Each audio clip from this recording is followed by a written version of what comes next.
Hi guys, welcome to take two. Watch what happens live, right? Well, okay. So, welcome to Sipping Tea with Suzanne. I am so excited. It is another Wednesday, and I get an opportunity to sit down with another phenomenal guest and talk about their journey and their story and inspire you. So this week, I'm very excited to welcome to the couch Miss Susan Oulette from Susanity Life. How are you? Good, thank you. Good, very good. All right, wonderful. So I'm very excited to have her on the show. I've been on her show. She has her own show on Unity Radio. We're going to be talking a lot about her today. She's excited, but I do want to highlight that this is Women's History Month, and through the month of March, I've had phenomenal women sit down on this couch, and we're wrapping it up with Suzanne today. And we're just going to talk about her story. And I'm just so amazed that all these women that chose to come on the show and talk about their stories. And if you didn't get caught up, please get caught up. Do want to thank everyone who continued to tune in week after week, who subscribed, liked, shared, written a review, sent their feedback in, and hit the notification button. Thank you so much. And for those that are joining for the first time, welcome. I know you'll be back because I have some phenomenal guests on this show, I'm telling you. All right, so before we jump in, I do want to highlight my sponsors. So my first sponsor is Life Garden Cafe. They're our space sponsor. So this beautiful space is located at 1048 Main Street in Worcester. You can come down here, you can have lunch, you can have a meeting, you can have an event. And the place, the ambiance is amazing, the food is fantastic, and the service is just spectacular. So I invite you to come on down. It's also available if you're looking for a space to host a wedding, a birthday party, a baby shower, whatever it is. Please stop on by and send positively. Suzanne sent you. And then my second sponsor is Paul Anderson from Paul Anderson Photography. Please connect with him for all your photography needs. He does weddings, baby showers, birthday pictures, headshots, and for your real estate needs, he does take real estate photography. So please connect with him, and anything through my bio, you're able to connect with both sponsors. But I am so excited tonight because, as I mentioned earlier, I am wrapping up Women's History Month, and I have with me Miss Suzanne, and she's wearing red, which I know it's one of your favorite colors because I think this is the second major occasion I've seen you, and you're wearing red also, and looking lovely. So welcome to the show. You wore a gorgeous red gown to the ball. Yes, yes. I used to borrow things. Yes. Listen, I get in my sister's closet all the time because I'm like, it's there. Yeah. It's gorgeous, and you look lovely in it. Yeah, I loved it. So welcome to the show. Yes. So you'll notice she's a little soft-spoken. She will not be by the end of the show. I promise you. So, when I was on your show, the conversation led to so many different spaces and places, and we found out that we had similar contacts. There were people that Ileana. Yes, Ileana. Speaking of that, I talked to her. Did you? She's selling her this is going to be there. She's selling her home. Yeah. It's going to be on the market, and she's actually moving to New Hampshire. She's buying a place on a lake. Oh my goodness. She's very excited. Was supposed to meet with her on November 6th, but she had to change it. Oh, so now we meet at the end of November. But yeah, I actually forgot to tell her. But oh my God, now I suppose. Yeah, they get to call her and tell her So funny. oh, that's awesome. It's a very small world. So I think that I would say be nice to people because you never know when you're going to meet them again in your journey, right? No, you do not. Yeah, you never know. So you have such an inspiring story. So, I was reading your bio, and I know that, you mentioned that, when you were 1 year old, from the very beginning, you had, a traumatic incident that, do you think kind of shaped your life? Oh yeah. And so let's talk about that. I know, we're starting with that, but I want to start with that because do you watch White Lotus? No, but I did just watch. You ever see? Have you seen From Scratch? Oh, come on, honey. Yes. I didn't. I just watched that. I literally started watching at 11 o'clock in the morning last night, and I didn't sleep all night long because I was watching until 7 this morning. Oh my God! goodness. That's my words. I was yes. like, did you cry? Oh yeah. All time. I was ecstatic. I was done. I was like, I am never watching this show again. I was crying. Unbelievable. My Yeah, I was the same. It was. And I couldn't stop watching it. Yeah, you couldn't It kept going stop. on and on It and was, on. yeah, and every time, like, because it was like 8 episodes, and it was Yeah. like, at first I thought it was like a movie, and then I was like, it's 8 episodes, it's like a limited series, and it's based on a true story. And, yeah. And I'm like watching this thing, and I'm like getting emotional. I was like, okay, Suzanne, cut it out. Like, cut it out. That's so funny that you just, I just watched it last night. Yeah, it's so, I couldn't stop. I'm like, so oh my good. God. Yeah. Loved it. Like, I would recommend From Scratch to anybody. It's like So good. one of the best show I've ever Yeah, seen. and Zoe Saldana. Saldana's in it. She's amazing in it. And Just, the things that she goes through, Oh, just hands down, it's the- definitely something that you can't, it doesn't come up, like, you have to know about it to watch it. absolutely, yeah, absolutely. You know, like the relationship with her husband, the relationship with her The sister. adoption that she Yeah, adopted you her know, daughter, she it's decided not just- to have a child because of his just- situation. It's and just, just beautiful. yeah, it Really, was. Like, yeah. so yeah, there I was. Yeah, that was a good show. We that was a good show. digress, but that's It's what we have okay. the whole time. It's okay. That's what I do on my show too. so. That's okay, but yeah, no, so I watched White Lotus because I like Jennifer, so Jennifer Coolidge, like Okay. Jennifer, yeah, she's just fantastic, she's hilarious, right? And there was a scene where the guy says, you know, so tell me about, you know, your life, and she says, I was born in San Francisco, and he's like, so you're going way back from the very beginning, okay, so. Yeah. But I just feel like, you know, when I was reading your bio and, you know, you talked about, you know, this accident that happened at such an age, you know, like you're not often marred by tragedy at that age, and that was so impactful to you. So we're gonna dive right in. What was that like? And let's talk about what happened. So my dad got in a really bad car accident when I was 1. And my sister was 2, I was 1. And he was driving, he was on 290 or 495 or something, I don't really remember where. And he was in the breakdown lane, I guess, and a car came, a big black Cadillac came and pushed his car down the embankment. And they had to use the jaws of life to get him out. He ended up in rehab up on Lincoln Street where Bally's is now, that used to be a rehab center. Yeah. And was in a wheelchair really my entire life.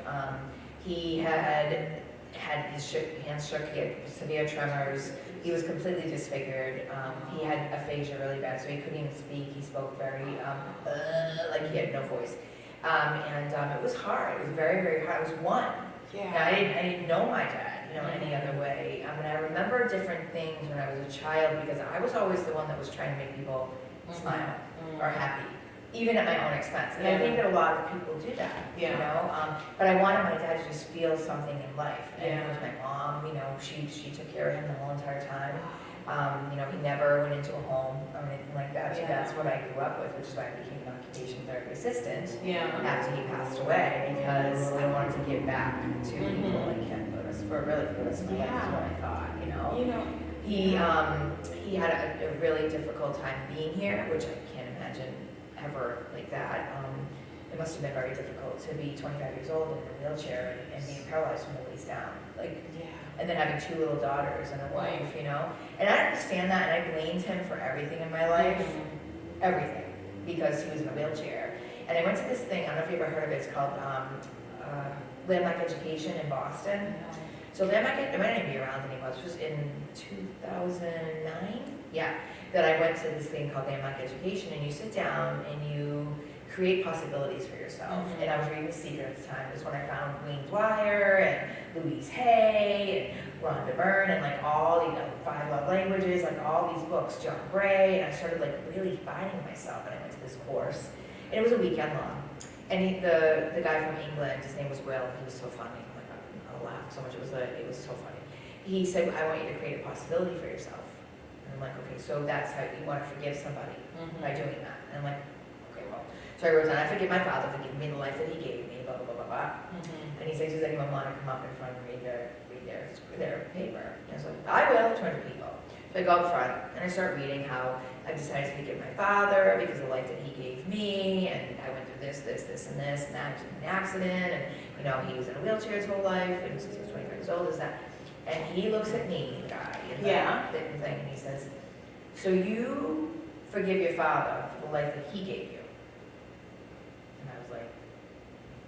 Yeah, he goes, so your father was 25 years old, he got in a car after work, coming home to his family, and he gets in a car accident, he's paralyzed, he can't walk, and you forgive him for the life he gave you. And I was like, and I just took it, and I was like, and he's like, so this man was a dad, a husband, a provider, a caregiver, and you forgive him for the life he gave you. And I was like, I started crying, and I got it after that. I was like, oh my God. And he's like, he didn't give you that life, he did. And I was like, whoa. That's when I started awakening to truth about things in life, and how we blame other people for things that aren't necessarily their fault. They're ours, but we're gonna find blame. Anyone that involves the so we have to take the guilt, the fear or whatever. And so I started crying, and I ended up going to my father's grave, because he passed away in '93, and asking for his forgiveness, for blaming him for the life that he gave me, because he didn't give me that life. I chose the life at my age 16, 17, doing the things that I chose to do to my body or whatever. That was me, not him. That wasn't his fault. And I learned that right then and there. I learned that, and that's how my whole life went after that. I was like, wow, this is deep, very deep. Yeah, that's so funny, because it's like, you're right. A lot of times something happens to someone that we think of it in terms of how it impacts us, how it impacted you, because show yourself grace though, because you were 1 year old and you don't have a dad who can go outside and play with you or take you swimming or do the things that a father, the expectation of what you think a father should give, and you can end up getting resentful and blame them for that. And as you said, you made choices, but thinking of it from his perspective, I don't know if I would even be able to think of it like, here's this man in the prime of his life, and he was no longer able to do. So imagine, because you're one, so you haven't experienced it, but he knows the joy of being a father, and he has to live with that. He can no longer provide that.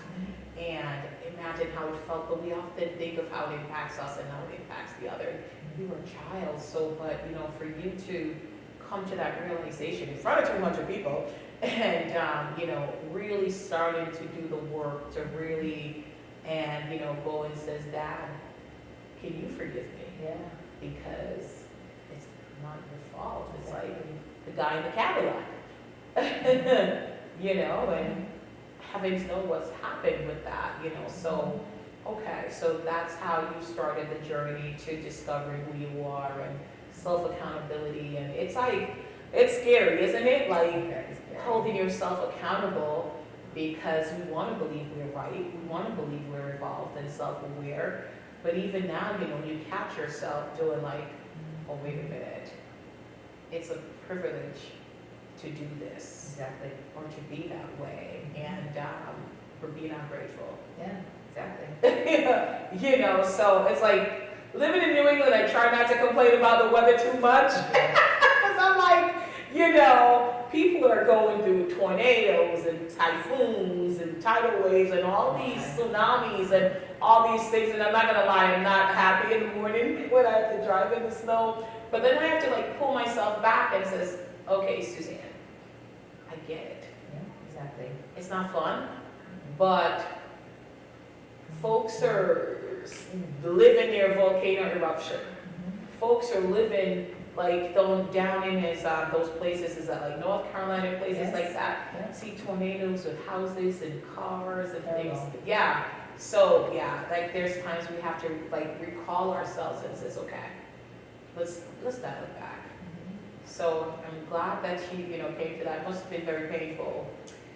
It was, because, and again, back to, as a child, you, like you had said, that you brought up, the fact that he was my dad, but he wasn't really my dad. I couldn't have friends over because he had that aphasia, so he had no voice, and he was nervous, about even being alive, basically. And then at 6 years old, my mom connected with this couple, and I met the woman's husband, and he was like a father figure to me. I'm going to build you a house, I'm going to this and that, and then things happened when I was 6 years old that even made me worse, that I believed I was wrong, I was the one that was, I was at fault, you know what I mean? And the thing, you know, it kind of, and then that's when you frame who you are.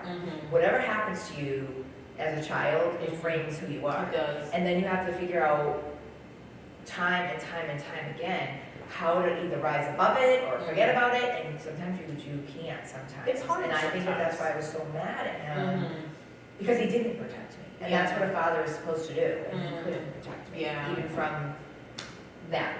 Yeah. Okay, I'm so sorry, but it's just, And being owned in the clinic and you know, in Sturbridge doing Susanity and you know, going back and learning about Reiki and energy work and you know, massage and even being an occupational therapy assistant, like you learn like how many things we hold on from inside that manifest physically, and they're not physical at all. It's something that you're holding on to emotionally, you know, that might have happened to you, a trauma or toxic something, or you know, any type of a situation where like you felt less than, or you felt worthless, or you felt like why did this happen, or why did that happen, and you live in that fear like forever until you finally decide not to. Sometimes, you know, it 45 takes years to figure it out. It does, and you know, sometimes it takes going to an event. But you know what? I always think of like how life is, because if you hadn't gone to that thing, who knows if you would had that awakening, or you could have gotten that and like just totally lost it on the guy and just went off and left the room. Because truthfully, I mean, we don't really like to be called to task. No. You know, but I needed to hear you that, you know, and I think I believe in God, I believe in a higher power, Yes. I believe I was saved many times, Yeah. and I believe that, and I know that I was there for a reason. There's nothing that I don't do from the minute I get up to the minute I go to bed that I don't know. One, there's a reason. I'm either meet someone, talk to someone, be a part of somebody's life, and I'm supposed to. Like I'm meant to meet, I met someone today, I'm meant to meet that person because God sent me back for that reason, and so I'll never stop. And when I started learning that, I was like, wow, so we're all like that. If we figured out we're all like that, we all have a purpose, we all have a reason, and sometimes you get those nudges, you know, and you don't listen, and you get another nudge, and you don't listen, you get another nudge, and you go, whoa, where was I? Where have I been? Like, and then you find yourself again, you're like, where was I? You don't know who you are half the time, you know, so it's definitely been a trajectory journey for me, even still, you know, every day. God is intentional. Oh, God. I say this all the time. God is intentional. Even the things that are in us since we're little kids, because you went into this work and, you know, what happened with your dad at 1 year old, that kind of shaped you. Now, 45 years later, you're in this thing, you know, and connecting it to that and helping others, you know, heal who could be going through that. So I truly believe that there's a purpose. You know, I listened to, and I don't remember who said it. He's like, you know, people come into your life for two reasons: either to help you or to teach you a lesson. And you know, granted, we don't want the lessons, but we need them. We do though, because the lessons are what shapes us. The lessons are what grows us. Because when things are consistently easy, it's not that, you know, you don't try as hard. You don't appreciate it as much. You know, I have a 16-year-old. Me too. And Me too. yes, and you know, giving them money, you know, it's like, oh mom, can I have this? Or can I have, you know, they would think nothing of asking you for a couple $100s to buy something. But now that they're working and it's their money, they kind of understand, whoa, I gotta work a whole week to get this money. Like, I'm not gonna blow the one thing. They understand, I call it understand, they understand like, why, like what money is Exactly. about, why you need it, you know. Exactly. You know, and it's definitely not easy, it takes a lot of work. It takes a lot of work. You have to work a whole week too. And you know, there's a conversation I'm having with her, so it's just like, you know, you have to work a whole week to buy something. That's why it's like, I'm like, think about it. I love nice things, but I will shop for a bargain. So I will don't shop. want to stop and tootling around or going on the clearance racks. Do what you do. Do what you do. I would love to wear a $5,000 gown, but I'm not going to do it because it's like I have expenses, I have things, but if you want to give me as a gift, thank you. So that would be lovely, thank you. That would be lovely, thank you. But you know, it's like I have a kid that's going to college in a year. here and another, so like, yeah. Me too, same. Yeah, so, so then your dad, had an accident, and then you, a few years ago, also had a major accident. So again, back to this whole awakening process Yes. for me, I ended up going to a place called Capella Yoga Institute, which was in Lenox, Mass. Mm-hmm. And I did this thing called Goddess Camp, Mm. and it's by Sarah Bender. She's amazing. She still does this, but I don't think she does it there anymore. And again, it's learning who you are when you're doing yoga. And she comes above me, and this is how I learned about energy and healing for yourself. And she put her hands above me, and she's like, you have to let it go. And I'm like, okay, I don't let it go. Let it go. She's like, you have to let it go. And I wouldn't. And then finally she said, Susan, you have to let it go. And then I lost it. I started crying. I was holding on to something from probably my childhood or something, from a trauma or a situation in my life or whatever the case was. Then we did another one and it was the same thing. And then I was like, wow, we hold on again so many things inside, Mm-hmm. So I started learning more about that. I started to do different classes and things. And then my ex-husband, but my husband at the time, and we just disconnected at some point. And I think that a lot of people in marriage, sometimes you do disconnect. And we tried, I love my kids, and we tried to work it out. We went to counseling, we did all those things, but there was something that just didn't click with me, we'll say. And in 2013, I moved out and I got an apartment. We split the apartment. So we had an apartment where I would go when I didn't have the kids, and he would be at the house with the kids. And if I had the kids, he'd be at the apartment. So the kids never went to the small apartment that we had, but they also never left their home.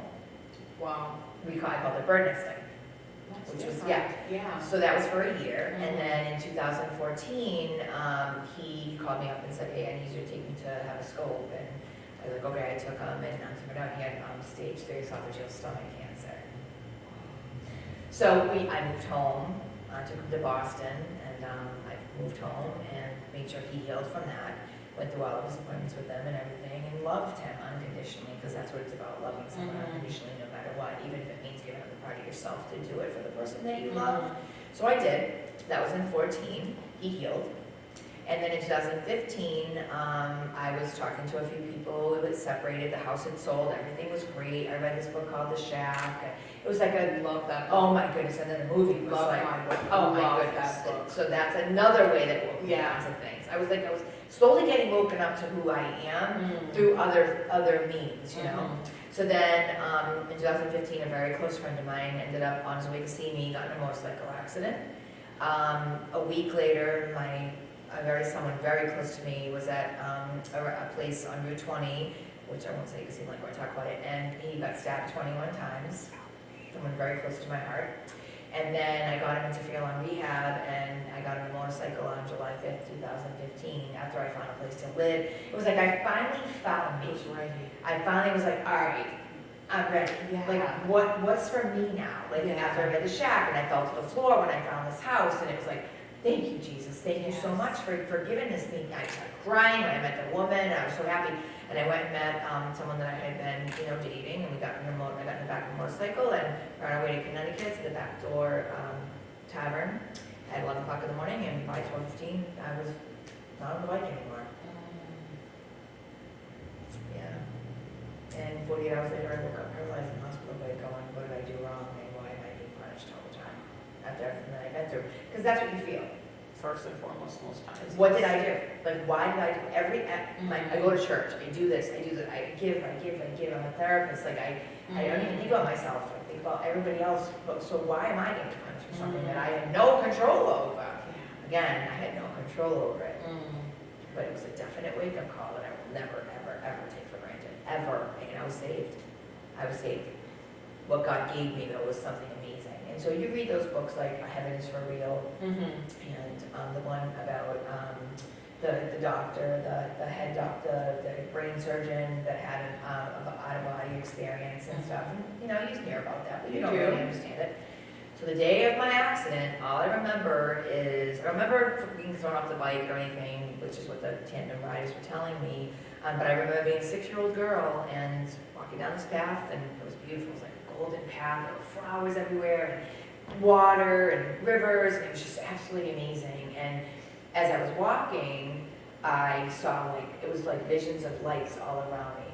And I was 6, like I, you know, and one of those lights came towards me. And when that light turned around, it was my father. And I was able to dance with him. And he held me and we cried together. And then he put me down on the floor and was like, time to go. And I was like, and I heard, time to go. And I was like, and then the voice back here, who I believe was God, higher power, Holy Spirit, and I heard, so it wasn't your time, but it is your choice. And then I saw my kids, and I saw myself on the ground covered in blood, and I heard, but it won't be easy. And then I woke up in the hospital for 40 hours later, and I realized, if this is what you meant by not easy, I'm really not ready for this. And why do I deserve this? Like, why do I have to go through this? My father was in a wheelchair my whole life. It's all I saw. It's all I knew. And now I have to go through this? Yeah. And slowly I got things back. I got my legs back slowly. I had a subdural hematoma in my brain. My brain was bleeding. I had broken ribs. I broke my left leg. I had a C67 fracture in my neck. My pelvis was completely fractured. My right arm was fractured. Clavicle. It was crazy. I have my pelvis. I have a rod across my pelvis right now from it. You know. But when I woke up in the hospital bed, a friend of mine was there, and this is what she said, clear as day. She said, so when I walked in your room to see you, she's a nurse. She said, Susan, she said, you had 3 angels around your bed. I could see them. She said they were around you, and they had their arms all around you, embracing you when I walked in the room. I was like, really? And she said, yeah. And I was like, oh, okay. And ever since then, I've just been trying to find my destiny, my path, which is when I learned about energy work. But it wasn't until I went off the drugs. Okay. After I went off all the pharmaceutical drugs that they had me on, that's when I woke up. That's when I was like, I started like hearing God more and feeling His presence more, and wherever I am, I feel like you just feel I'm constantly being held. Okay. I'm never alone with God or Spirit or yeah. It's just it's like nothing you've ever felt. Yeah. Like, it's hard to explain because it's like nothing you've ever felt. Going home is like nothing you've ever felt. Nothing. And you just yeah. I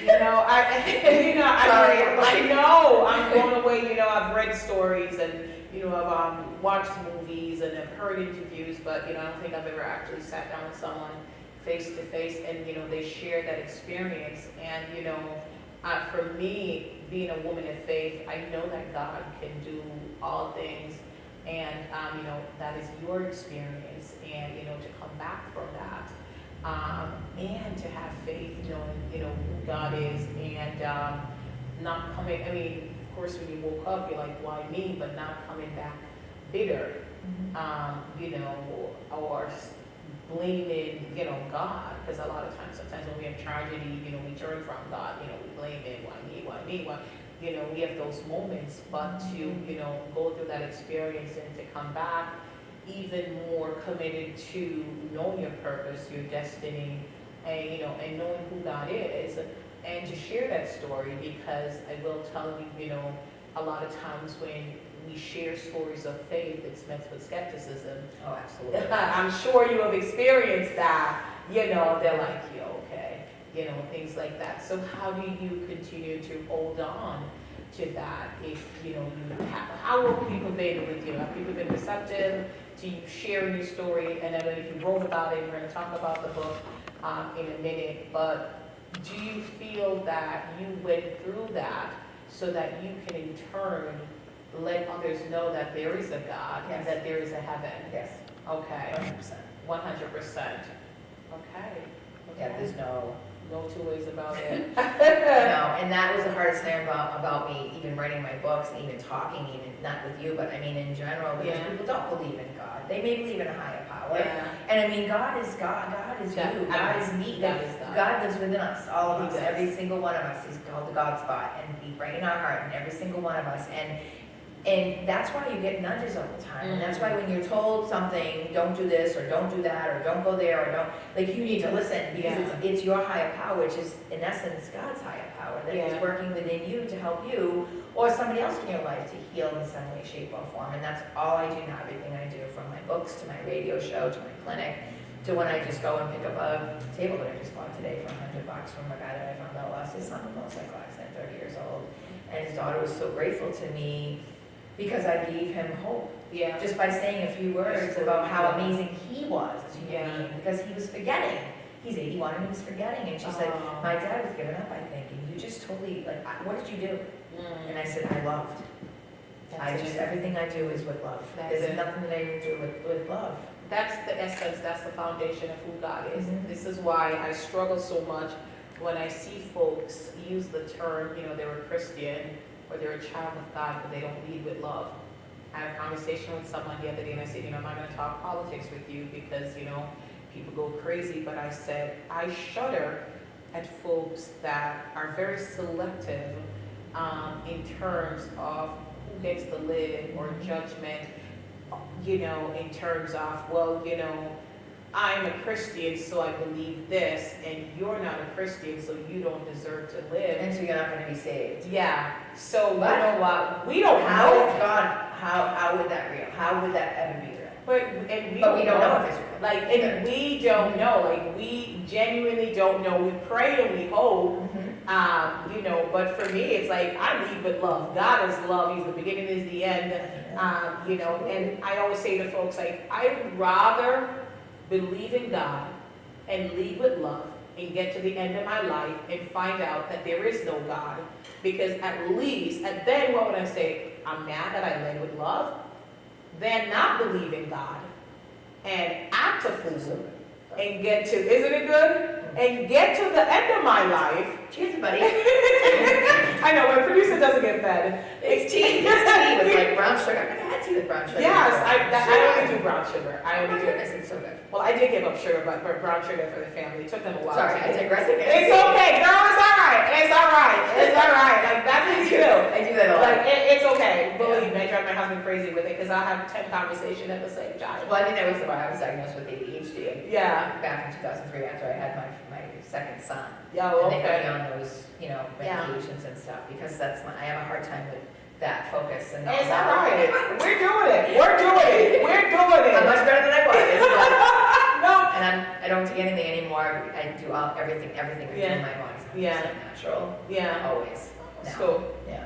Well, I was going to say, and then go through life being a bad person, not believing there are God, and then get to the end, and God comes to me and says, so I'm just going to lead with love. Exactly. I'm just going to lead with love, like, the whole time, the whole way. Yeah. So I know that after these experiences that, you had two major, things with car accidents. Some people go through their whole life without having, dealing with one, which is true at such a scale, and learning how to walk and, diving into who you are in your spirituality. You also got into, like, crystals, you're into Reiki and all of that. So how do you combine the two? So it's hard because some people that believe in God won't believe in Exactly. Some people that believe in God won't believe in, like, card readers or tarot Exactly. and all that, because they believe that it's evil or it's a Okay. weird witch or Yeah. whatever. That's so far from the truth. Yeah. Because of two reasons. So when I heal somebody, it's not me only. And you do Reiki. I do Reiki, I do polarity, I do channeling, I do regular therapeutic massage. I'm a life coach. I do kind of everything. And even my books are all about that. So my books and what I do is about finding your path, removing all that stuff that you've been holding on to forever and a day, so that you can see how beautiful and how amazing that your soul is.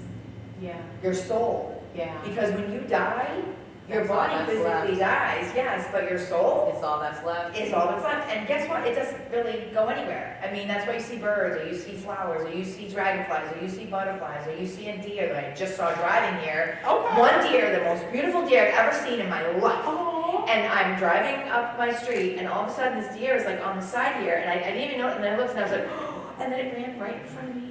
Like this. Just not a care in the world. And I was like, oh, hi dad, like always my Okay. dad. Always, Okay. he's with me 100%, I see his numbers all the time and everything, but Mhm. that's where I want to bring people.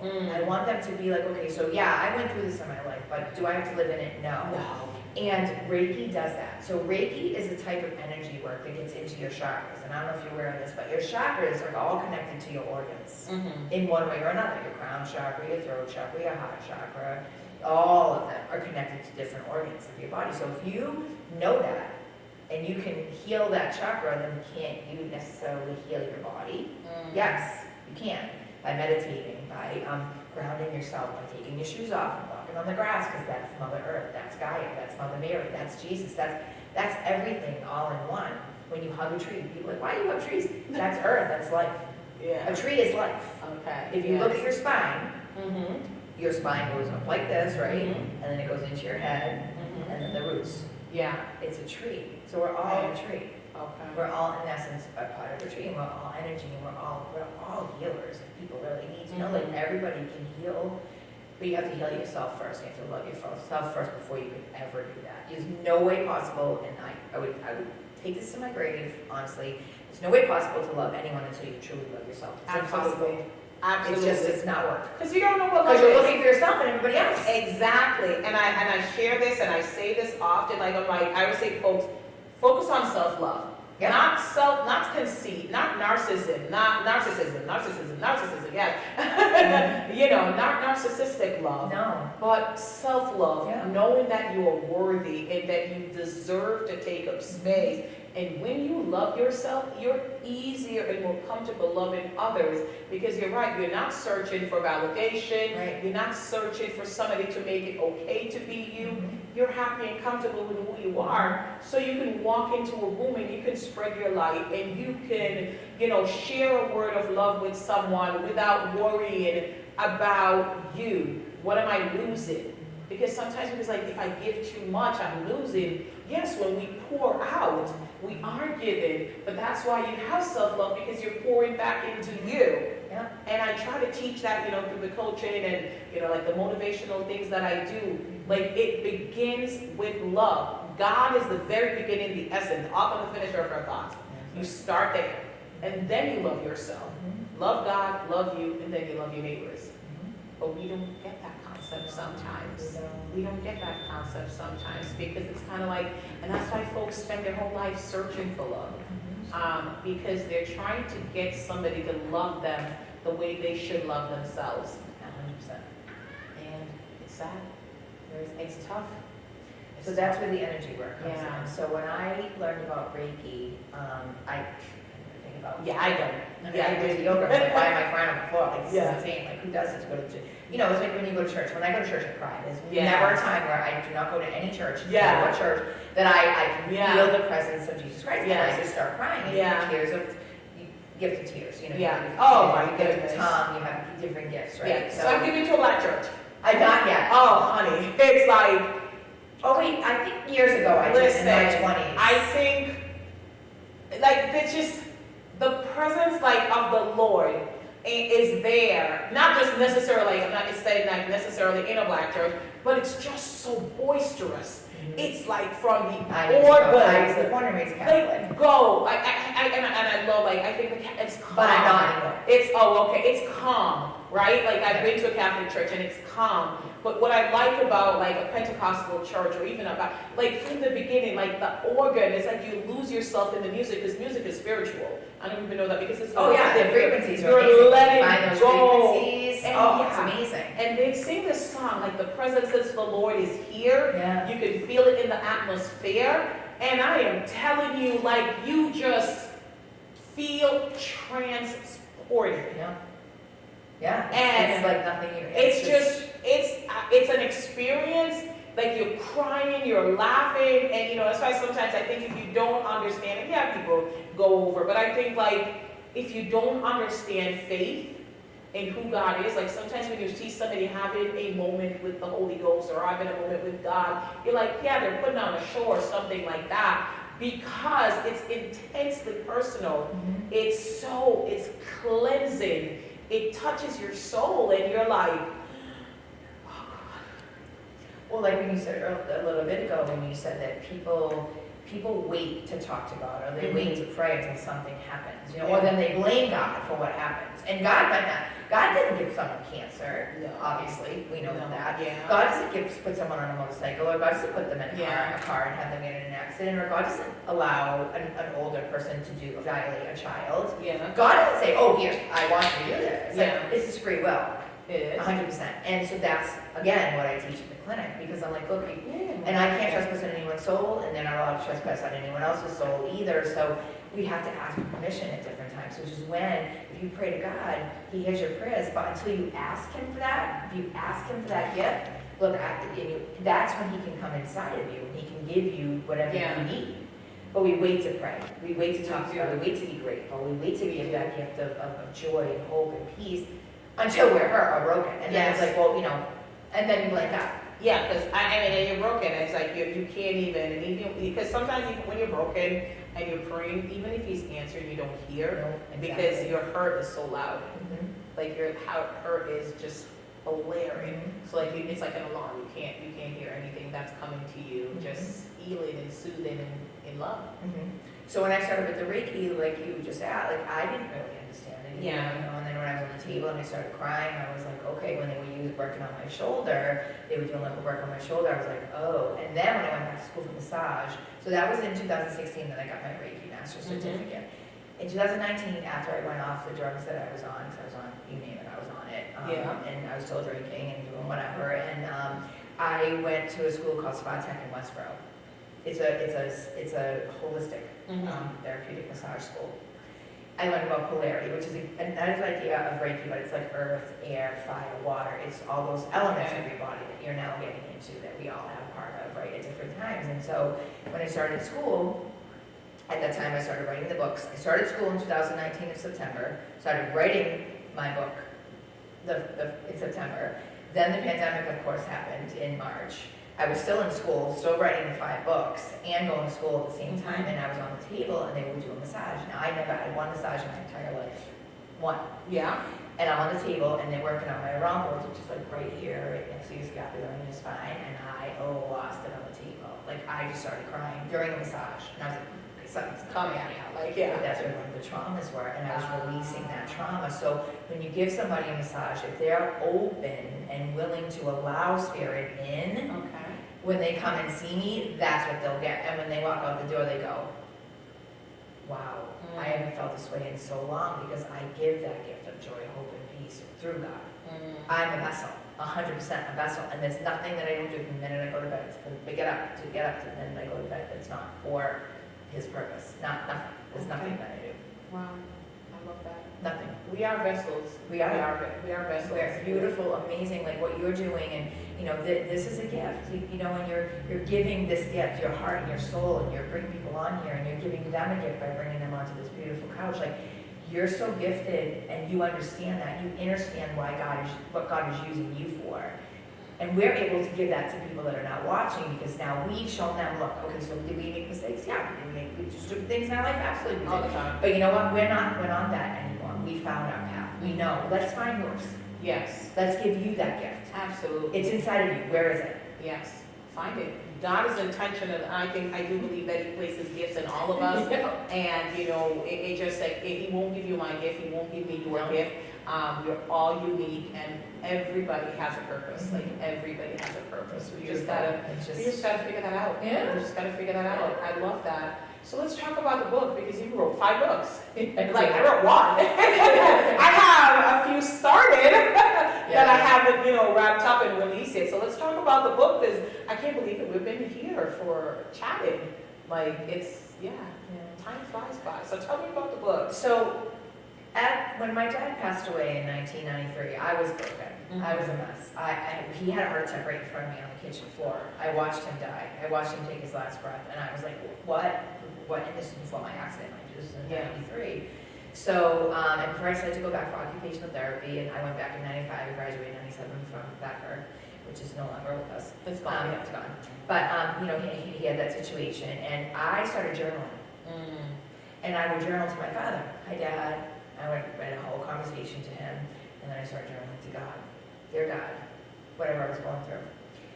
I didn't realize throughout all these journals that the only thing I was looking for was love, but every single journal was, oh, he loves me, or oh, she loves me, oh, I found a friend that loves me, oh, my mother finally loves me, oh, love, love, love, love, love, love, love. It was just love. And I was like, wow, I was a broken mess is what I thought, when I reread them. So I ended up writing a big book. It was 20,000 words, 400 pages, and it was all about my journey. And I couldn't really get past that. So I met this woman, she's from Canada, she was amazing, and she brought me through every single part of my journey since I was 1, reliving over and over again to write 5 books. The first, they're all called Messages from Your Inner Child, because we have that inner child that's fighting to just be loved and cared for. And when we understand that inner child's presence, it's like you just tell your inner child, like when you look in the mirror or when you have your hands on your belly, I love you, I love you, I love you. That's telling you that you love yourself. It's amazing when you can do that with yourself. But most people can't even look in the mirror and tell themselves they love. They look for their scars, they look for their flaws, they don't look for that beauty that's within, or they don't look for that beauty that's without, they don't, and we need to. We need to. So book 1 is about trauma. It's about going through any kind of trauma. It brings you through my trauma from my accident and my dad into yours so that you can get rid of it. And it can be gone, goodbye, thank you. Book 2 is about toxic friends, toxic relationships. You don't need them anymore is on that one. That's the title on that one. And that's why we bring those people into our life. Again, the whole reason we do this is to find ourselves, right? So it goes through my toxic relationships and things like that. And then it brings you through yours. And then at the end it goes, okay, ready for the next lesson, next session. The third one is about substance abuse. It's about drugs, alcohol, things that we put into our bodies, toxic substances we put in our bodies, to run away from who? Ourselves again, because that's what we do. We're always searching for that something. We don't know what we're searching for. We got someone, oh, what's your purpose? I have no idea. What is my purpose? Like, I don't know. Well, what do you think it is? Like, they have no idea. Well, what's your path? Well, I don't know. Well, I can't tell you what that is, know? So that's book 3. Book 4 is abuse of power, abuse of privilege, and abuse of trust. And that brings you through any type of abuse, whenever you're violated in any way, shape, or form, emotionally, verbally, mentally, or physically, in any way. It starts off in my journey, not exactly in my journey, because I really didn't want to put that much in there. If you read book 3, you'll know everything about me anyways. But book 4 is about that, about somebody that's higher than you, bigger than you, stronger than you, more powerful than you, taking advantage of you, and you believing that it's your fault, right?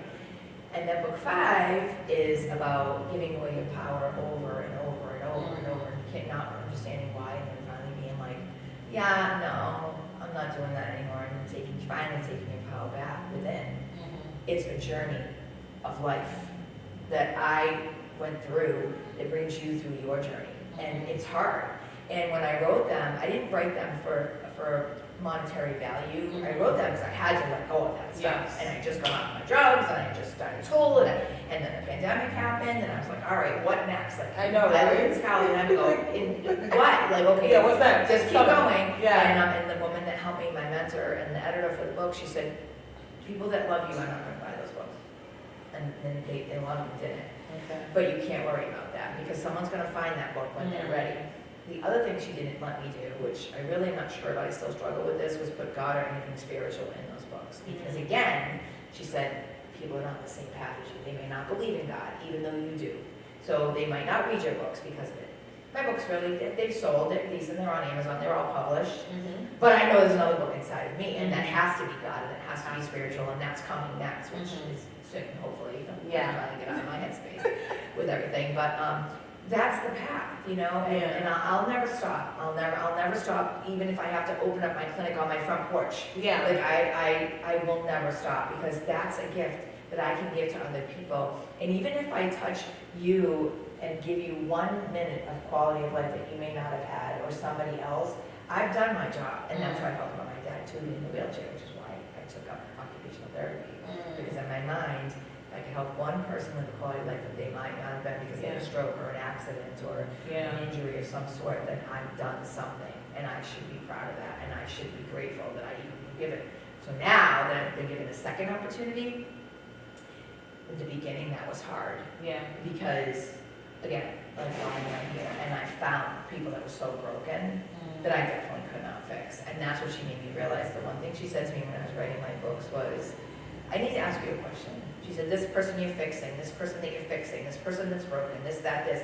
She said, you do this, you go here, you do that, you let them hurt you over and over and over again, relationships, friends, life, all the work, whatever. She said, I have one question. I said, okay. She said, did they ask to be fixed?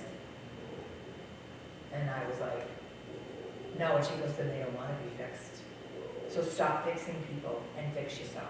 Wow. And that's when I was like, whoa, when I would be crying on the phone with her, hours and hours would be on the phone to remove, which I believe God put her in my life. I mean, she's not in my life anymore, but I believe at that time I needed her to heal from all my stuff. Seasons. Yeah, exactly. And I think that that's what God does with all of us. And like you said earlier, but you have to listen, and sometimes you don't hear because you're so broken. Yeah. Or you're so hurt, or you're so mad, or you're so, Nothing could go over it. No. Wow. No, and that's what I like to do. That's why I own the clinic Susanity in Sturbridge, because if somebody comes for Reiki or polarity, even just a massage, it's them allowing me into their space, which is a gift, 100%. And I'm not allowed to trespass. So if I ever get to a point on anyone's body where I'm blocked, they're either blocking me or the divine's blocking me or God's blocking me. Just need to leave that. And then I just walk away, and then I go back sometimes to a different spot, and because I can feel them tense up and things like that. Like we feel everything. There's nothing we don't feel. We feel the sun, we feel the earth, we feel tea, we feel each other. Like we connect to each other energetically all the time, good and bad. Yeah. That's the tough part. Yeah. Because you can't tell sometimes what's what, No. who's good, who's bad. No. Not all the time. I do believe that God gives us discernment. Yep. And, Discernment, that's the word. Yeah, I love that word, yep. I do. And, I think sometimes, folks will always say to me, like, I love your energy, I love your energy, I love your energy. And at first, like, I held back from that word.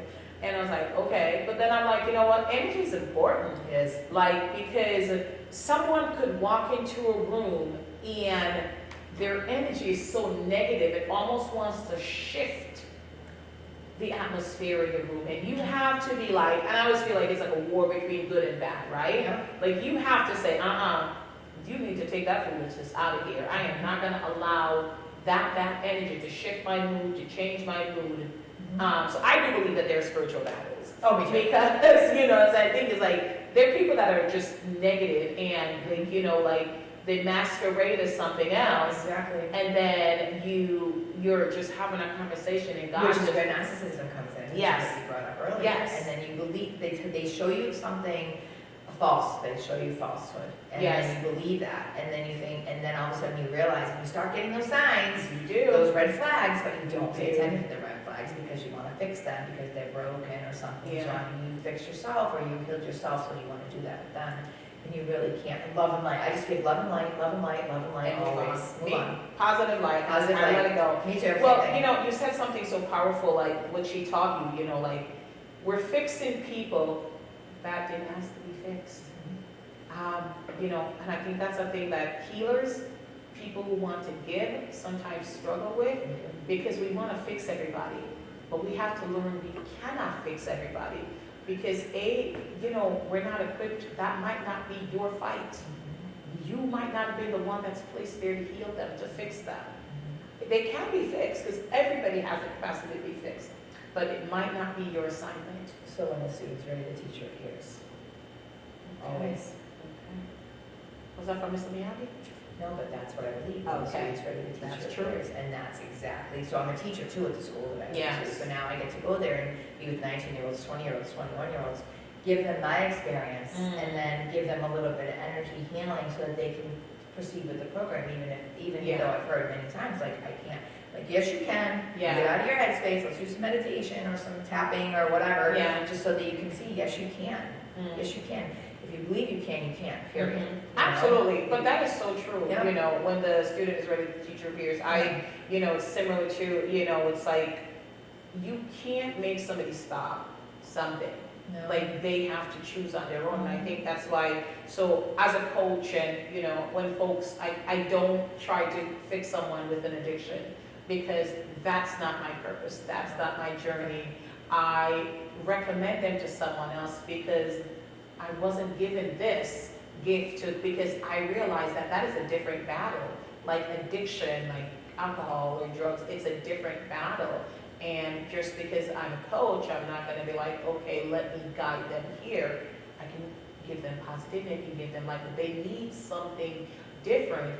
But regardless of who they go to, if they're not ready to make the move, you cannot do it for them. No, because their addiction is probably so deep rooted, Yes. they don't even know why they're even drinking or doing drugs or doing whatever, They don't. gambling or doing whatever they're And you doing. can't fix it for No. them until they decide, maybe when they hit rock bottom, some may not hit, but like, yeah, you know, they have to decide on their own that they're ready to change and they're ready to move forward. And that's where ego and pride comes in. It does. It does. It does. Because Yes, again, ma'am. like we've got to learn. I try to learn. I can't save everybody. I can't fix everybody. I could only shine my light That's it. and Shine be your the light. best I can be and Yeah. offer love and realize that not everybody's going to be receptive. No. And that's It okay. is. And that's okay. And then you meet each other and And you on a spiritual connect. level, and you I go, know. wow, you work at Jamboree? Yeah, I work at Jamboree. Wow, you're friends with Leon? Yeah, and that's how God That works. puts people in your lives. That's, yeah. He's intentional. He just, 100%. He's Like, intentional. I just, yeah. Yeah, and you said another thing that I, you know, and I, when I give advice and you know, I talk about on the show, on any of my shows or any of my platforms, you know, he said the people who love you, you know, are not going to be the one that buys you book. And I think sometimes people struggle with that when they're entrepreneurs. And I've had this conversation, you know, it's like, Oh, they're not gonna come to your clinic. they're but- not gonna, they're not, like, Yeah. they're not the one buying your book. They're not the one liking your post. They're not the one buying your product. And, you know, like, you have to accept that and move on and not Yeah. end up bitter. Yeah. Like, because I said, if you focus on that, just, I'm happy with whoever. Like, God will send the right people your Mhm. way. And ever since I stepped out and, you know, went out on my own last year, he's been so intentional. Like, the people that he's placed in my path and, like, the connections that I've formed and the networking I've did and meeting other coaches and meeting other people that are spiritual and connected to God and, you know, who they are. And, you know, just, I met a plethora of people. And you know what? If I hadn't left when I left at that time, if I had left before, if I had left after, who knows? But it was the right time. Yeah. Because God just says, okay, now you're ready. Let's go. Let's do this. Well, see, and the other part of that too is the lessons. Yeah. There's a lot of lessons, There is. and if you don't learn the lesson the first time, it repeats itself over and over and over again. And now it's like I hear, all right, you learned that one. Yeah. Let's see what's next. That's like, yeah. And then God purposely puts another person in your path. Yeah. And then if you learn a lesson quick and you're like, all right, I get it now, and then you don't repeat that pattern. You know, it's not a Yeah. pattern anymore because you finally, like, it's the same thing with you when you meet someone and, you know, and something's going on with them, or you've gone on, like, the motorcycle accident. I've met so many people that Yeah. have been motorcycle accidents since I was, and I'm a survivor, but their child might not have been. Yeah. You know, or, you know, and then the gentleman that I met today, his son got a motorcycle accident. Went to pick up a table, $100 with some chairs. I went to pick it up and come to find out, his son, 30 years old, got in a motorcycle and died.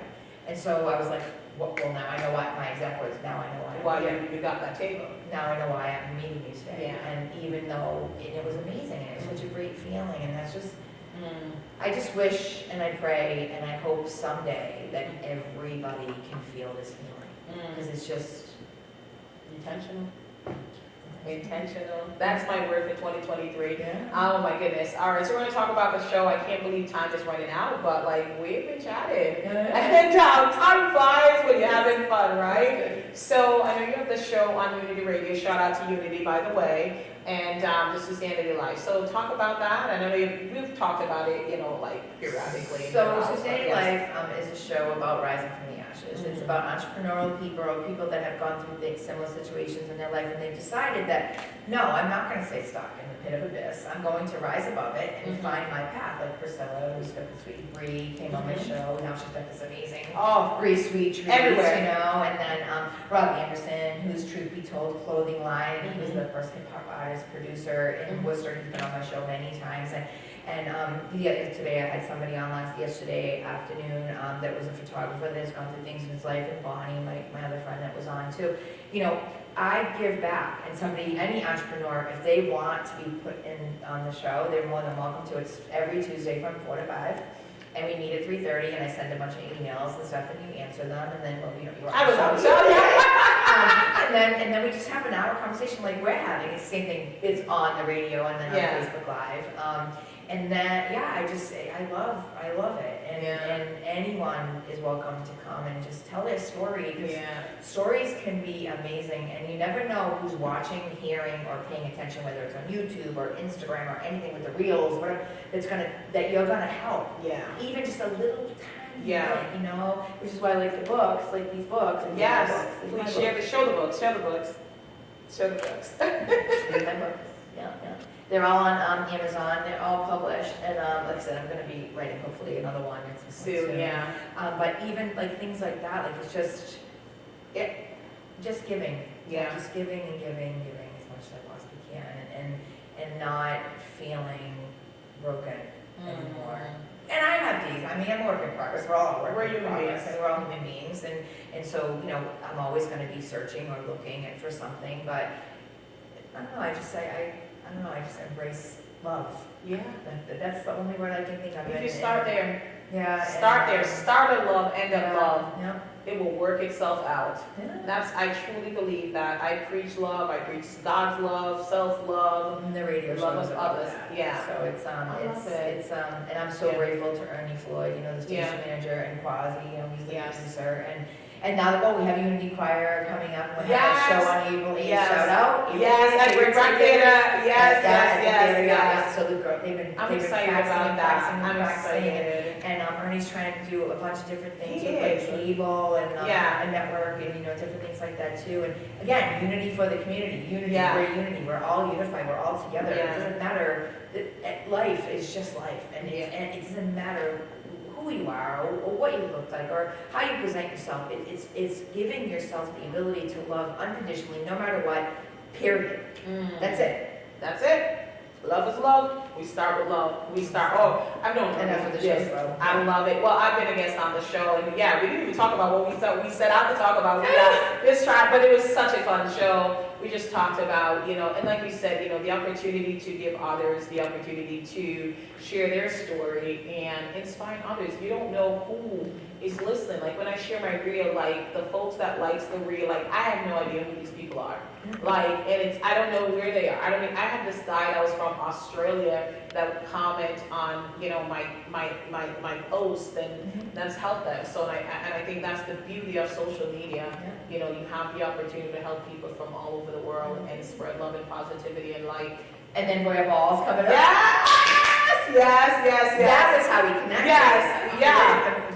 Originally, Phoebe's at Castillo. She's like, "You want to go to this ball?" And then I got my ticket, and I reach out to you and go, "Oh, I forgot my ticket," and you're like, "It's okay." Yeah. And then when I showed up, and your husband was there and taking pictures and the music, and it just felt so freeing. It was awesome. It was like being Cinderella. Thank you for doing that. Like, you know, it's funny. So I'm having the Royal Ball, right? And last year I was like, I want to go to a ball, but I don't want to go to Boston. I want to go to New York to go to a ball because then I don't have to deal with driving back. So I decided to put on the Royal Ball, and then like I sold the tickets because I wanted to, you know, I wanted you to walk in and the decor and appetizers and women in gowns and men in tux and, you know, the little name cards and all of that. So I wanted the whole 9 yards. You go wings and it was amazing, Solid. Amazing. I told my friends about it. I'm like, we're going to a ball. Absolutely. And I remember I was driving to Boston.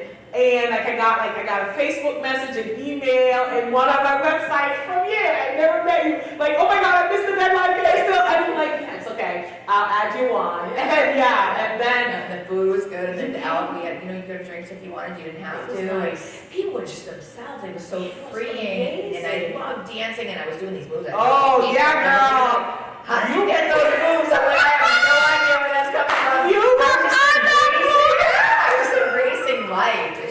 You had an amazing time at that ball. You went on this amazing gown, and you were just like, I loved it. But that was the energy in the room was awesome. Everybody just had such a great time. A lot of people met for the first time. That was my first time meeting you, and it went from there. Like Miguelina was there. She did the beautiful backdrop for me, and that's just like so many people. And then it's funny, we turned out like I know Sarah Gustafson, and it's a small world. Like you end up knowing these people. And Gina, I know her through the chamber. Like it was just like I gotta look into that chamber. Yes, we'll talk about that offline. Yeah, so I can't believe it's been an hour. You know, yeah. Listen, I was talking about self-care, but I think, throughout our conversation, we've learned about, what you do to feed into you so that you're able to feed into others. And we talk about our purpose and fixing who we are internally and leading with love. So I think we got everything covered. And hopefully the people that watch this, Yeah. they'll see that, look, no matter who you are, no matter what you've been through, no matter what you're going through now or have gone through in the past, like that doesn't make you you. No. You make you. And all you have to do is say, no, I'm good, goodbye, that's it.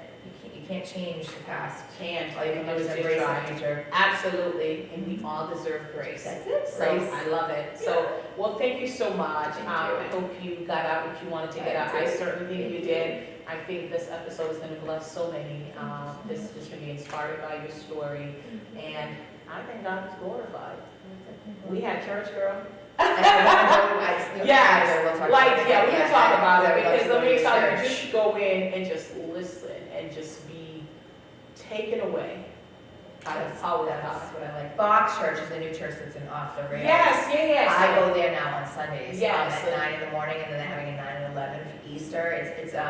It's multi-dimensional. It was amazing, and they have beautiful music. The music. Yeah. I went there in Miami. I went to Miami in 2020 right before COVID. Yeah. And we just attended the church. I mean, just like it was like You walk in. It was like a show though. Like the music presentation was incredible. Yeah. It was, I'm like getting in the spirit, like thinking about it right now. So yeah. All right. I love it. Well, listen, thank you so much.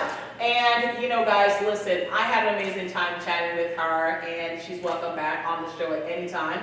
We'll be together again at the Royal Hall happening December 9, 2023.